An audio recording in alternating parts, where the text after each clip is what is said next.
Something is shifting along the Iran-Iraq border, and most Americans have no idea it's happening. Thousands of Kurdish fighters are crossing into Iranian territory right now. Not a skirmish, not a patrol incident, a coordinated armed movement across a sovereign border. That changes everything about how we need to read the Middle East going forward. For decades, the Kurdish question has been the unspoken fault line running beneath Turkey, Iraq, Syria, and Iran. Washington has used Kurdish forces as convenient proxies, arming them, deploying them, then abandoning them when the politics demanded it. But proxies have a way of developing their own agenda, and right now that agenda has a direction: east, into Iran. Tehran is already stretched, internally fragile, economically punished, regionally exposed. This border escalation doesn't arrive in a vacuum. It arrives at the exact moment Iran can least afford another front. That is not coincidence. That is strategy. Let's be honest about what we're watching unfold here, because the media coverage in this country is going to be shallow, it's going to be distracted, and it's going to miss the deeper architecture of what this moment actually represents. So let's slow down and think through this carefully, the way it deserves to be thought through. The Kurdish people are not a new story. They are one of the oldest unresolved stories in the modern world. After the First World War, when the European powers sat down and carved up the remnants of the Ottoman Empire, the Kurds were promised a homeland. That promise was made in the Treaty of Sèvres in 1920. And then it was taken away 3 years later in the Treaty of Lausanne, when the strategic interests of Turkey, Britain, and France realigned and the Kurds were simply left out. Tens of millions of people left without a country, divided across 4 nations: Turkey, Iraq, Syria, and Iran, each of which has spent the better part of a century suppressing Kurdish identity, Kurdish language, and Kurdish political ambition. That wound has never closed. It has only been managed, manipulated, and periodically reopened whenever powerful outside actors found it useful to do so. Now here we are watching thousands of Kurdish fighters cross from Iraqi territory into Iran, and the question every serious American should be asking is not simply what is happening, but why now? Who benefits? And where does this lead? Because in geopolitics, timing is never accidental. The moment a military movement of this scale occurs, you have to ask who had the capability to organize it, who had the motivation to authorize it, and who stands to gain from the consequences. Iraq is not a monolithic state. It never has been. Since the American invasion in 2003, Iraq has functioned as a fractured political landscape where the central government in Baghdad holds nominal authority, while Kurdish regional forces in the north, known as the Peshmerga, operate with substantial autonomy. The Kurdistan regional government has its own military, its own borders, its own economic relationships, and its own foreign policy ambitions. When fighters move from Iraqi Kurdish territory into Iran, that does not happen without some level of coordination or, at minimum, tolerance from within the Kurdish political structure. Baghdad may protest, and they likely will, but the practical reality is that the Iraqi central government does not fully control its northern frontier. Iran has known this for years. Tehran has conducted airstrikes and artillery operations inside Iraqi Kurdish territory multiple times over the past decade, targeting groups that Iran considers terrorist organizations. The main group Iran has focused on is the KDPI, the Kurdistan Democratic Party of Iran, along with PJAK, the Party of Free Life of Kurdistan, which is closely affiliated with the PKK in Turkey. Iran has labeled these organizations existential threats, not merely political opposition. And that framing tells you something important.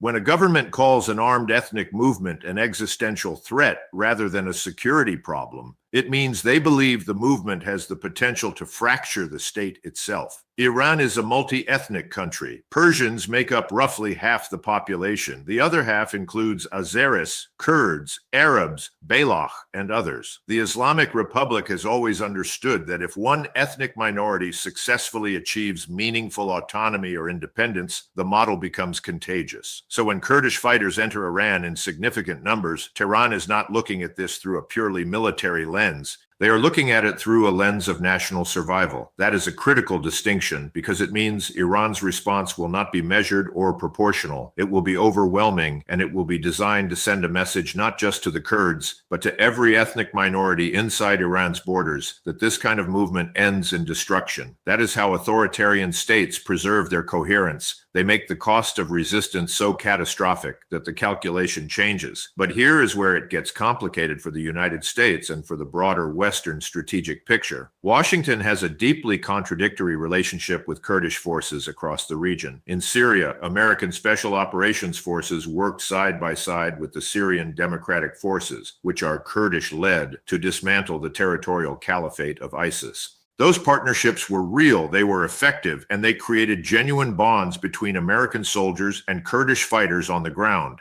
At the same time, those same Kurdish groups in Syria are affiliated with the PKK, which the United States officially designates as a foreign terrorist organization. So America was simultaneously partnering with and designating as terrorists organizations that are ideologically and structurally connected. That contradiction has never been resolved. It has simply been papered over with bureaucratic distinctions that satisfy lawyers in Washington but mean nothing on the ground in the Middle East.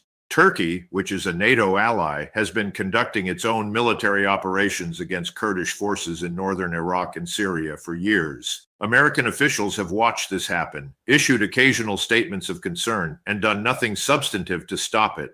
Because Turkey controls the Bosphorus, because Turkey hosts critical American military infrastructure, because Turkey is a complex partner that Washington cannot afford to lose, the Kurds have repeatedly been sacrificed on the altar of alliance management. The Kurds understand this. They have always understood this. They have been told by American officials repeatedly at the highest levels that the United States values the partnership. And then they have watched American policy bend to Turkish, Iraqi, and Iranian pressure at their expense every single time. What is happening now on the Iran-Iraq border is in part a product of that accumulated betrayal. When you consistently deny a people any legitimate political path forward, when you arm them and then abandon them, when you promise them recognition and then deliver them to their enemies, you should not be surprised when they eventually decide to act on their own terms. History is full of these moments. The Kurds are not acting irrationally. They are acting with the logic of a people who have learned that waiting for outside intervention produces nothing but waiting. Now let's talk about Iran's internal condition, because you cannot understand the significance of this border escalation without understanding what is happening inside the Islamic Republic right now. The Iranian economy has been under severe pressure for years. American sanctions, reimposed and expanded after the withdrawal from the nuclear agreement, have degraded the value of the Iranian rial, driven inflation to devastating levels for ordinary Iranians, and shrunk the middle class that was supposed to be the social foundation of political stability. The protests that erupted in 2022 following the death of Mahsa Amini were not just about a young woman killed by the morality police. They were the visible expression of a society where enormous numbers of people, particularly young people and women, have fundamentally rejected the ideological legitimacy of the government that rules them. The Islamic Republic suppressed those protests with force. But suppression is not resolution. The underlying conditions that generated the protests have not improved. They have gotten worse. At the same time, Iran has been deeply invested in its regional network of influence. Hezbollah in Lebanon, various Shia militias in Iraq, the Houthi movement in Yemen, and its relationship with the Assad government in Syria, which has itself now collapsed in ways that fundamentally alter the regional map.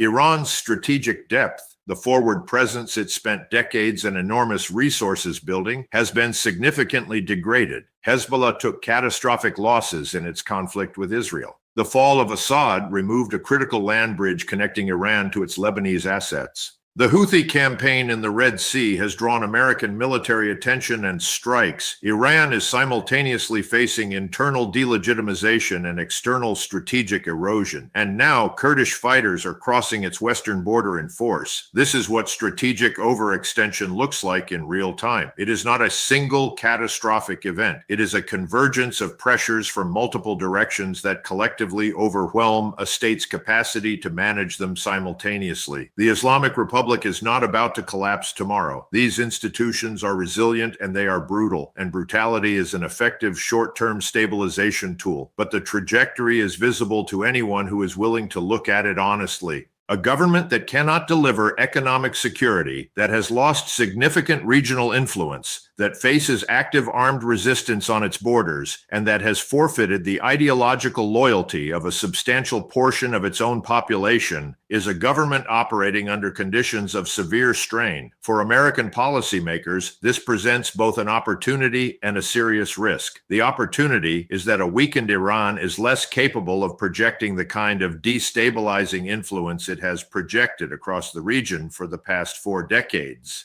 A Tehran consumed with internal security and border conflict is a Tehran with fewer resources and less attention to deploy through Hezbollah, through Iraqi militias, through Yemeni proxies. That creates breathing room for other actors in the region. The risk is that desperate governments make desperate decisions. A regime that believes its survival is genuinely threatened does not become more rational. It becomes more dangerous.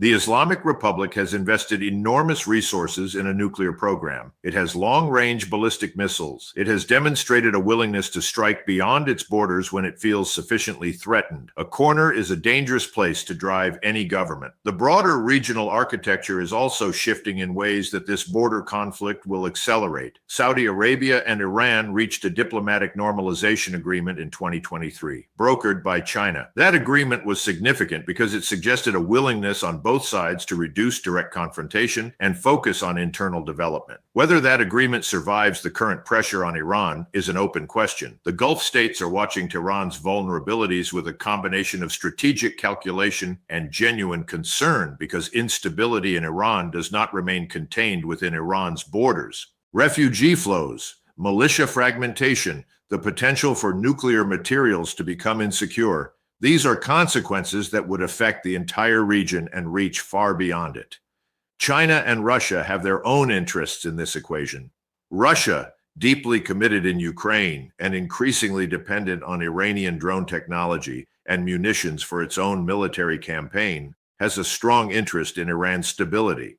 A destabilized Iran is a disrupted supply chain for Moscow at a moment when Russia can least afford disruption. China has the Belt and Road investments, the oil imports, and the broader strategic interest in demonstrating that its model of engagement produces better outcomes than the American model. Beijing wants a stable Iran it can do business with. Neither Moscow nor Beijing wants to watch the Islamic Republic fragment under the pressure of a Kurdish insurgency and internal dissent simultaneously. That means both powers have reason to provide Tehran with the diplomatic cover, the intelligence support, and potentially the material assistance it needs to stabilize its western border. And so what begins as thousands of Kurdish fighters crossing a mountain border becomes something far more complex. It becomes a test of Iranian state resilience. It becomes a variable in Russia's war economy. It becomes a challenge to Chinese regional investment. It becomes another data point in Turkey's perpetual calculation about Kurdish autonomy.